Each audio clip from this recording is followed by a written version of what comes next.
जय हिंद दोस्तों। आज हम इस वीडियो में पढ़ेंगे कोशिका के बारे में। देखते हैं कोशिका के बारे में। देखिए, कोशिका जो होता है वो सजीव में होते हैं। आखिर हम सजीव कहते किसको है? सबसे पहले समझते हैं हम सजीव कहेंगे किसको। सजीव उसको कहते हैं कि ठीक है, सजीव उसको कहते हैं कि जो चल सकता है, या ठीक है, बहुत सारा क्लास 5 और 6 में पढ़े होंगे कि सजीव के बारे में। सजीव चल सकता है, तो सजीव श्वसन करता है, या सजीव प्रजनन करता है, ये सब देखे पढ़े होंगे। अब लेकिन जो है थोड़ा सा स्टैंडर्ड टाइप का पढ़ रहे हैं, तो इसको देखते हैं कि आखिर सजीव कहेंगे किसको। कहते हैं सजीव उसको कहते हैं, ठीक है, जिसमें कोशिका होती है और कोशिका के कारण उसमें जैव रासायनिक क्रियाएं होती है, जिससे उसमें क्या करता है, उसमें वृद्धि एवं विकास होता है। ठीक है, वही देखते हैं। अब देखते हैं सबसे पहले आखिर ये कोशिका आया कहाँ से, आखिर कोशिका के बारे में सबसे पहले बताया किसने। इसलिए टॉपिक बनाया हुआ है कोशिका का, पहला लिखे हुए हैं खोज। क्या होता है? खोज। कोशिका का जो खोज होता है, एक था रॉबर्ट हुक। कौन था? रॉबर्ट हुक, बहुत बड़ा वैज्ञानिक है रॉबर्ट हुक, जो कोशिका के बारे में जानकारी दिया। वो क्या क्या था, एक सूक्ष्मदर्शी लेंस बनाया था, एक अपने खास टाइप का सूक्ष्मदर्शी लेंस बनाया था, जो कि पूरी तरह से विकसित नहीं था। ठीक है, उसके जमाने में पूरी तरह से विकसित नहीं था। वो क्या किया, ओक का एक वृक्ष था, उसके छाल को पूरे पतला, एकदम कागज की तरह पतला, उससे ही पतला उसको छाल को क्या करा, काटा। अपने सूक्ष्मदर्शी लेंस को अगर जो छाल काटा, उस छाल को बोला गया कॉक। क्या बोला गया है? कॉक। उस छाल को क्या बोले थे? कॉक। ठीक है, अब देखो जब उसके छाल को क्या करा, सूक्ष्मदर्शी लेंस पे रख के देखा गया, तो देखा कि उसमें मधुमक्खी के छत्ते जैसा, मधुमक्खी के छत्ते जैसा एक कोष्ठनुमा क्या क्या आकृति दिख रहा है। कोष्ठनुमा आकृति देखा गया। अब कोष्ठनुमा जो आकृति दिख गया, उसका नाम उसने रख दिया सेल। क्या रख दिया? सेल। सेल जो होता है एक लैटिन भाषा का शब्द है। सेल क्या है? लैटिन भाषा का शब्द है, जिसका अर्थ होता है छोटा कमरा। क्या होता है? छोटा कमरा। ठीक है, अब उसी का सेल के बारे में बताया, अर्थात कोशिका के उसी में बारे में बताया। ठीक है, जो ये कोशिका का खोज हुआ था, वो वास्तव में कैसी कोशिका थी? पादप कोशिका। कैसी कोशिका थी? पादप एवं मृत कोशिका की थी। कैसी थी? पादप एवं मृत कोशिका थी। ठीक है, अब समझते हैं। अब वे पूरी जानकारी को एक पुस्तक में लिखा। उस पुस्तक का नाम क्या रखा उसने?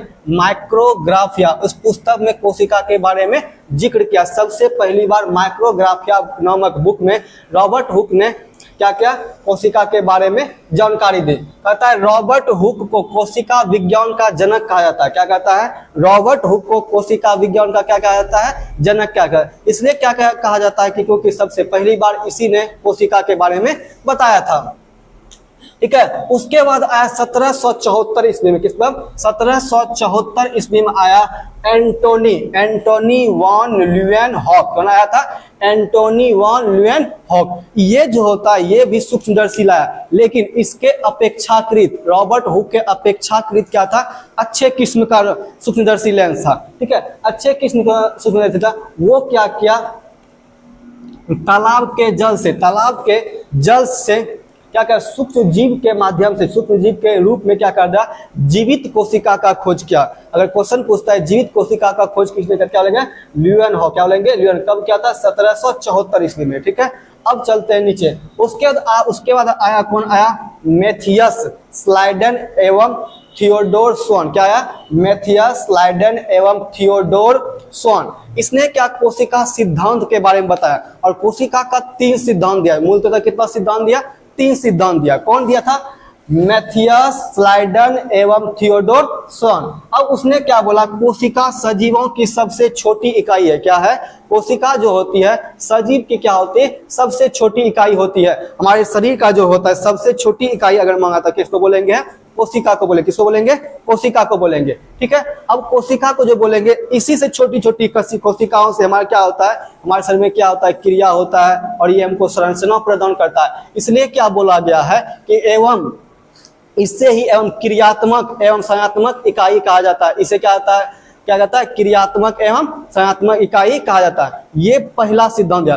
दूसरा सिद्धांत क्या दिया उसने? कोशिका के आधार पर जीवधारी 2 प्रकार के होते हैं। जीवधारी कितने प्रकार के? 2 प्रकार। एक कोशिकीय और क्या होते हैं? बहुकोशिकीय। एक कोशिकीय और क्या हो गया? बहुकोशिकीय। अब देखिए, एक कोशिकीय मतलब जिसमें एक कोशिका हो, जिसमें एक कोशिका हो उसको बोलेंगे एक कोशिका, जिसमें एक से अधिक कोशिका है उसे क्या बोलेंगे बहुकोशिका। जैसे मान लीजिए छोटी छोटी क्या होता है सूक्ष्म जीव, ये क्या होता है एक कोशिका, क्या होता है एक कोशिका। और बहुकोशिका मतलब जिसमें एक से अधिक है, जैसे हम लोग हैं, मानव प्राणी है, गाय है, भैंस, इसमें एक से अधिक कोशिका, लाखों के संख्या में कोशिका है, इसलिए इसको हम बोलेंगे बहुकोशिका। क्या बोलते हैं बहुकोशिका, क्या बोलेंगे बहुकोशिका। ठीक है, अब चलते हैं आगे। कोशिका अब कहता है तीसरा पॉइंट क्या कहता है, कोशिका में जैव रासायनिक क्रिया होती है। कोशिका में क्या होता है, हमारे शरीर में जो कोशिकाएं हैं वो क्या करते हैं जैव रासायनिक क्रियाएं करते हैं, जिससे तरह तरह के हार्मोन्स बनते हैं। उसके बाद हमारे भोजन के पचने के बाद नए पोषक तत्व बनते हैं, जिससे हमारे शरीर का क्या होता है पोषण एवं विकास होता है। लेकिन अगर यही जैव रासायनिक क्रियाएं बंद हो जाए तो हमारा जिंदगी भी क्या होता है समाप्त। अगर कोई आदमी मरता है इसका मतलब उसके शरीर के कोशिकाएं जो हैं जैव रासायनिक क्रियाएं करना बंद कर दिए, इसलिए उस आदमी की क्या हो जाती है मृत्यु हो जाती है। ठीक है, अब समझते हैं कोशिका विभाजन के बारे में। कोशिका विभाजन का जो होता है आया रुडलिफ विर्चो, क्या वैज्ञानिक का नाम था रुडलिफ विर्चो, वैज्ञानिक का क्या था रुडलिफ विर्चो। ये क्या क्या कोशिका सिद्धांत को पूरी तरह से पूरा किया और कोशिका विभाजन के बारे में उसने बताया। कोशिका आखिर विभाजन कैसे करता है, इसने बताया कि हर नई कोशिकाओं का निर्माण अपने पूर्ववर्ती कोशिकाओं से होता है। हर नई कोशिकाओं का निर्माण अपने पूर्ववर्ती कोशिकाओं से बनता है। इसे मान लीजिए एक क्या है कोशिका, जैसे एवं वृद्धि एवं ये विकास करता है या वृद्धि करता है, ये क्या होता है इसके बीच में थोड़ा सा क्या होता है चिपटा, क्या होता है बीच में थोड़ा सा चिपटा होता है, और चिपटा होने के इसमें एक इधर एक थोड़ा सा केंद्रक बनने लगता है और ये थोड़ा सा क्या होता है केंद्रक बनने लगता है। ये बीच वाला क्या है केंद्रक हमारा। ठीक है, जब कोशिका संरचना पढ़ेंगे तो क्या क्या होता है उसके बारे में हम समझेंगे। अब देखिए बीच में थोड़ा सा चिपटा होने जाता है और चिपटा होते थे तो इधर भी एक केंद्रक का विकास होता है, एक इधर केंद्रक का विकास, और वास्तव में धीरे धीरे क्या होता है आपस में टूट जाता है। क्या होता है टूट जाता है, इससे क्या होता है नई कोशिकाओं का क्या होता है निर्माण हो जाता है। इसको बोलते हैं पूर्ववर्ती कोशिका, इसको क्या बोलते हैं नई कोशिका। पूर्ववर्ती कोशिका को हम बोलते हैं मदर सेल, क्या बोलते हैं मदर सेल। पूर्ववर्ती कोशिकाओं को क्या बोलेंगे मदर सेल, और नई कोशिका का जो निर्माण होता है उसको बोलते हैं डॉटर सेल, क्या बोलते हैं डॉटर सेल। यहाँ तक समझ में आ गया होगा। ये था कोशिकाओं का परिचय, क्या था कोशिकाओं का परिचय। अब समझते हैं कोशिका के जुड़े जो मेन था महत्वपूर्ण तथ्य एवं फैक्ट हैं, इसको देखते हैं। अब समझते हैं, अब देखो हमारे शरीर में जो होता है, कई आदमी पूछता है हमारे शरीर में कितनी कोशिका, को बोल देता है लाखों कोशिका है, हजारों कोशिका है, लेकिन अगर थोड़ा सा देखा जाए अनुमानित तौर पर कितना होगा 30 से 40 ट्रिलियन कोशिका, 30 से 40 ट्रिलियन कोशिका। ये किसमें होगा जब व्यक्ति क्या हो कम से कम 70 केजी का, क्या हो कम से कम व्यक्ति कितना हो 70 केजी के आसपास का हो, इसमें 30 से 40 ट्रिलियन कोशिका पाए जाएंगे। अब कहता है शरीर में सबसे लंबी कोशिका कौन सी होती है न्यूरॉन कोशिका। शरीर की सबसे लंबी कोशिका कौन सी होती है न्यूरॉन कोशिका। और कहता है शरीर की सबसे लंबी कोशिका कौन सा न्यूरॉन कोशिका, और बड़ी कोशिका कौन सा होता है अंडाणु। कौन सा होता है अंडाणु।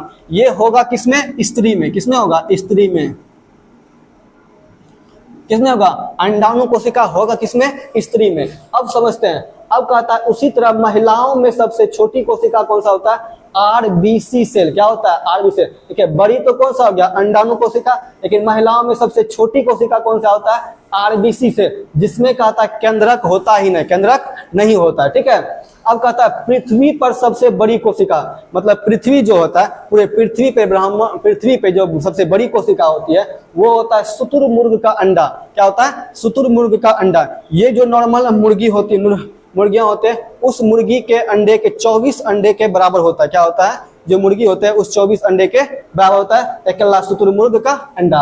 अब चल सकते हैं छोटी कोशिका, छोटी मतलब पृथ्वी पर की, ये क्या है पृथ्वी का सबसे बड़ी कोशिका। छोटी कोशिका कौन सा होगा माइक्रोप्लाज्मा गैलीसेप्टिकम। क्या होगा माइक्रोप्लाज्मा गैलीसेप्टिकम। ये क्या होता है पृथ्वी पर की सबसे छोटी कोशिका।